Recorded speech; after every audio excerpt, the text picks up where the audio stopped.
इस सावन के महीने में कांवड़ यात्रा निकाली जाती है। लाखों भक्तों का मानना है कि सुख प्राप्त होता है। क्या कांवड़ यात्रा से भी कोई सुख प्राप्त होता है? इसमें अगर हम कोई बात करें, कवि सागर में लिखा है, पृथ्वी ऊपर पग जो धारे, करोड़ जीव एक दिन में मारे। ठीक है। और जो सावन के महीने में कितने जीव जंतु पैदा होते हैं पृथ्वी पर, हम एक साइंस के हिसाब से देखें तो हमारे पृथ्वी पर इतने जीवाणु पैदा होते हैं तो हम चलते समय कई अनेक जीवाणु मारते हैं जो माइक्रोस्कोप से भी नहीं दिखते हैं। ऐसे कई जीवाणु हैं। मगर जो कांवड़ यात्रा करते हैं उनका क्या हाल होता होगा? क्या वो पाप करते हैं या पुण्य पाने के चक्कर में जाते हैं? आइए देखते हैं इस रहस्य। शिव जी पे नित्य चढ़ो। तुम सिर्फ अपनी लगन के साथ शिवलिंग पर जल चढ़ाते रहना। मात्र 1 लोटा साधारण सा जल शिव जी पे चढ़ाते जाओ।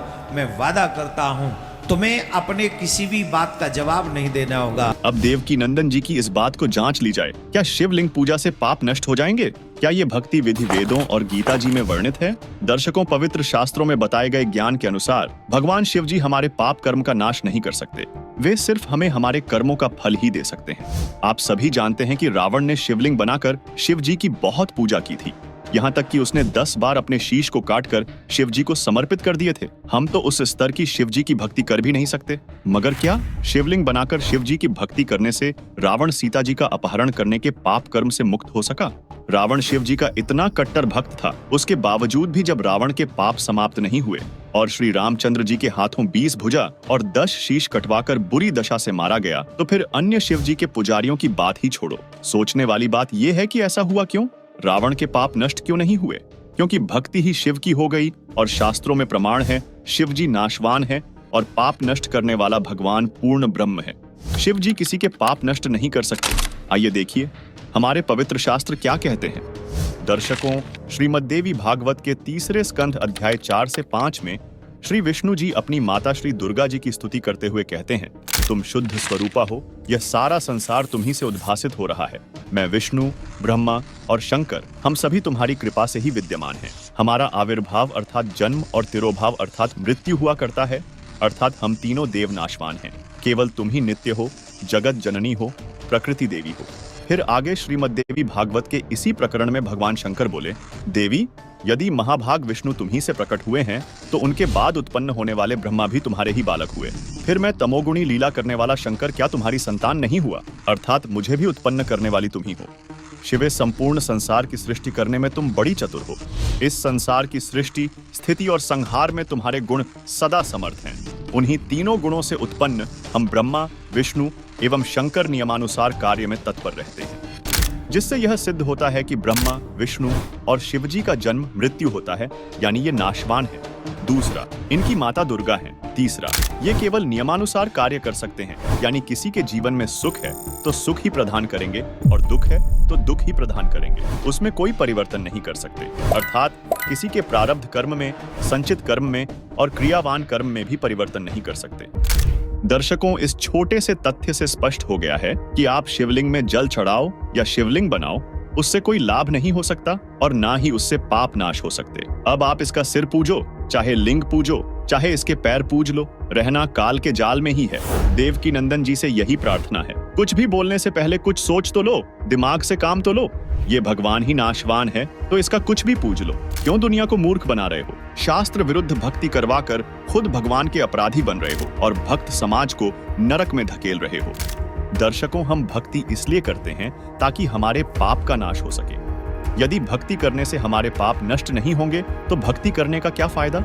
इसका मतलब तो यह हुआ कि जो भक्ति की विधि हम अपना रहे हैं वह सही नहीं है। जैसे किसी के पैर में कांटा लगा हो, जिस कारण से उसे बहुत पीड़ा हो रही हो, उस कांटे के कष्ट के निवारण के लिए वह किसी से प्रार्थना करे तो उत्तर मिले कि कांटा तो लगा रहने दे, जूता पहन ले, भविष्य में कांटा नहीं लगेगा। क्या वह व्यक्ति ठीक सलाह दे रहा है? क्योंकि कांटा लगे पैर में जूता पहना ही नहीं जा सकता। पहले कांटा निकले, फिर वह इस डर से जूता पहनेगा कि कहीं दोबारा कांटा न लग जाए। कबीर, सतगुरु शरण में आने से आई टले बलाए। जय मस्तिष्क में सूली हो, वह कांटे में टल जाए। भावार्थ है कि सतगुरु अर्थात तत्वदर्शी संत से उपदेश लेकर मर्यादा में रहकर भक्ति करने से प्रारब्ध कर्म के पाप अनुसार यदि भाग्य में सजाए मौत हो तो वह पाप कर्म हल्का होकर सामने आएगा। उस साधक को कांटा लगकर मौत की सजा टल जाएगी। इस तरह पूर्ण संत से नाम लेकर सही भक्ति करने से पाप नाश हो जाते हैं। फिर साधक पूर्ण प्रभु की शास्त्र विधि अनुसार साधना रूपी जूता इस डर से पहनकर रखता है कि कहीं फिर से कोई पाप रूपी कांटा कष्टदायक न हो जाए।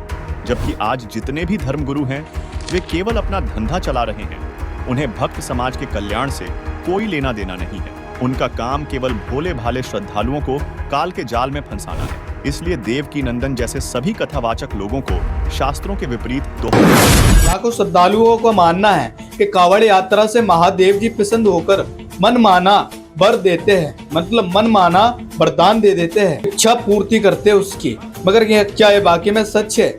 जैसा कि हम देखते हैं अपने सतग्रंथों से कुछ मैच करते हैं, जहाँ कहीं भी कावड़ यात्रा के लिए नहीं कहा है। हमारी गीता, वेद, पुराण, बाइबल किसी में भी वो कावड़ यात्रा के लिए नहीं कहा है। मगर हम किस अर्चन को कर रहे हैं? मन माना अर्चन है ये। मगर क्या है रहस्य? आइए देखते हैं इस वीडियो के माध्यम से। संपट चलाकू साहेब कहते चेतन सार चलावे हैं, अंधा जगत पुजारी जाका दुनिया का मन भावे हैं।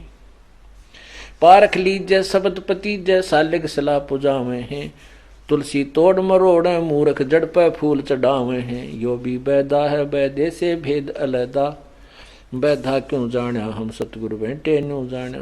काकड़ भांग तमाखू पीवे बकरे काट तलावे हैं, सन्यासी शंकर को भूले बम्ब महादे ध्यावे हैं। बहुत तरह के जो कहते जो भगवान ये सन्यासी जो हैं ये भगवान ने भी भूल गए। भगवान यानी भगवान शिव जी के नाम को से भी परिचित नहीं है। जिस नाम से शिव जी लाभ दे सकता है वो मंत्र भी कोई ना। ये तो बम महादेव बम बम ये न्यू लागे कर। आपने देखा होगा जो कावड़ लेने जाते हैं, कावड़ लेने जाते हैं वो क्या करते हैं श्रद्धालु, क्योंकि आत्मा परमात्मा की तरफ में युगों से भटक रही है। ये जब तक उसको वो नहीं मिलेगा, जो दूध सतन नहीं मिलेगा माँ का, इतने काटड़ू टक्के को नहीं बच्चा। तो ऐसे ये आत्मा उस सुख को छोड़ आई सतलोक से और उसके लिए तड़फ रही है, शायद इसमें मिल जाए, ऐसे मिल जाए, ऐसे मिल जाए। तो जैसा भी भ्रमित किया गया है भोले समाज को, वो कहाँ जाते हैं? हरिद्वार में। वहाँ आते हैं मेरे ख्याल ज़्यादा से ज़्यादा 2 किलो गंगा जल लेकर चलते होंगे या किलो। और वहाँ से चलते हैं तो भगवान का नाम भी भूल गए। चलो डले डोती आना जाना ये धक्के खा रहे थे, कम से कम नाम भी सही हो उनके पास, आते जाते नाम लेते चले जा तो भी कुछ पुण्य मिल जा। वो क्या करते हैं? बम बम बम बम बम बम तरह जो वही कम से कम वो नाम भी सही लो भगवान का तो भी कि मैं राह मिला। वो बम बम दे दिया इनके हाथ में खिलौना।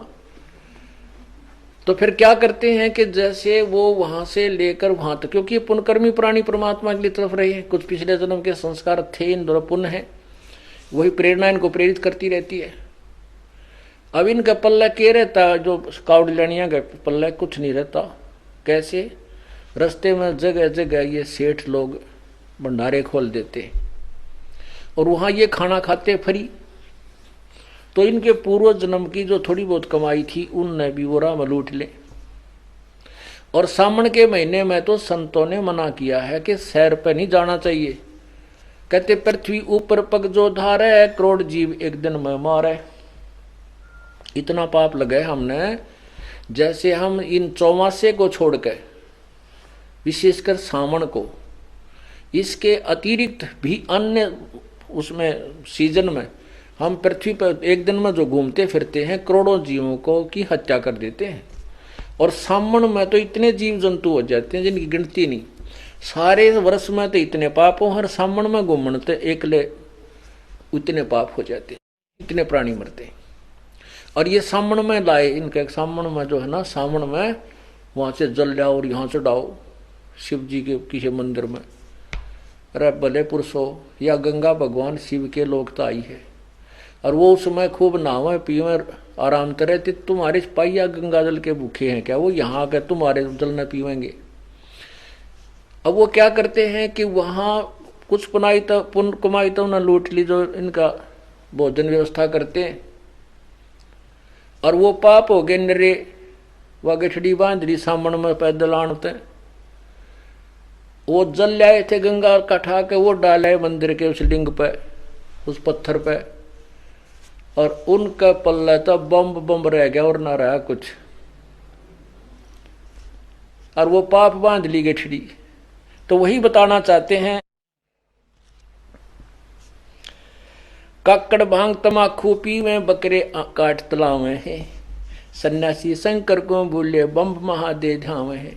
अब वो सल्फा भांग पी का बम बम, उन बेरा ने तुम किए बोलो हो, किए नहीं पड़े रहे, तो उन अनुयायिया ने भी बम बम सीख लिया, ये वो बम बम करते अंडे बेचारे उन बढ़ाए बेवकूफा के।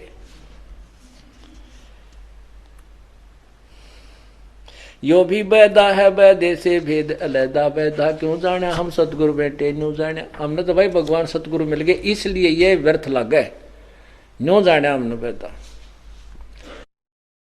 ये 10 नाम दया नहीं जाने, गेरू कपड़ रंगावे हैं, पार ब्रह्म से परचे नाही, ये शिव को करता ठहरावे हैं।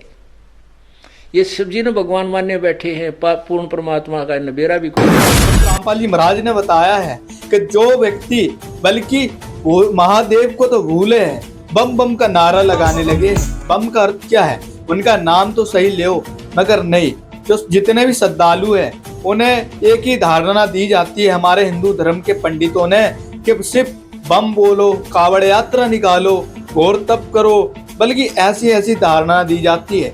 मगर जहाँ हमारे ना वेदों में कहीं भी उस भक्ति को कहीं नहीं बोला है, ना बताया है, बल्कि हमारे गीता अध्याय 16 श्लोक 1324 में बताया है कि जो मनमाना अर्चन करता है ना तो उसे कोई सिद्धि प्राप्त होती है, ना उसे कोई गति प्राप्त होती है। और उसी दूसरे श्लोक में बताया है कि ये अर्जुन तू शास्त्र अनुसार भक्ति कर, जब ही तू उस परम सुख को, सनातन धर्म को प्राप्त होएगा। मगर ये हमारे पंडितों ने ना सतग्रंथ पढ़े हैं और मनमाना आचरण करवाने के इसमें जुट पड़े हैं, बल्कि इनने एक धंधा भी बना चुके हैं जो हमारे सामने कभी भी वो सच्चाई नहीं आने दी। इन लोगों ने वायरल हुई है, इसी पंडितों की बेहमता धंधा बंद हो रहा था, इसलिए उस यादव समाज के बदनाम किया गया था। मगर कोई भी क्या कथा वाच नहीं सकता है, ऐसी हमारे हिंदू धर्म में धारणा दी जाती है कि सत ग्रंथों को सिर्फ पंडित ही पढ़ सकते हैं, ना नीची जात, ना यादव, ना कोई सी दलित समुदाय के। मगर हमारे इस देश में इतनी बेहमता फैली है, जो अगर कोई भी आवाज उठाते हैं तो उसके ऊपर उसे दबा दिया जाता है। मगर क्या ये सच कब तक दब के रहेगा? एक में एक दिन वो सच्चाई आती है। हमारे देश में इतनी बेहमता फैली है, ये भी एक दिन साफ होएगी। उस बेहमता को साफ कर रहे संत रामपाल जी महाराज, जो सत्य ग्रंथों के साथ सच्ची भक्ति और सच्चे ज्ञान बताते हैं, जो हमारे सत्य ग्रंथों में एक एक चीज हकीकत बताते हैं और सनातन पर धाम को ही प्राप्त करवाते हैं, और ऐसी भक्ति बताते हैं जो आज तक हमारे सामने उजागर नहीं हुई थी।